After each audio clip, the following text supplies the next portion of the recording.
Jabatan Peguam Negara AGC menjelaskan bahawa keputusan menarik balik 26 pertuduhan pengubahan wang haram AMLA terhadap Nicky Leo dibuat selepas ahli perniagaan itu bersetuju membayar kompaun 10 juta ringgit.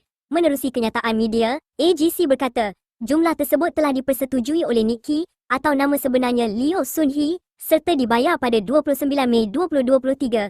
Selain pembayaran tersebut, AGC berkata penyelesaian juga merangkumi pelucurhakan bon berjumlah RM647,366 dan pelucurhakan harta-harta yang disita.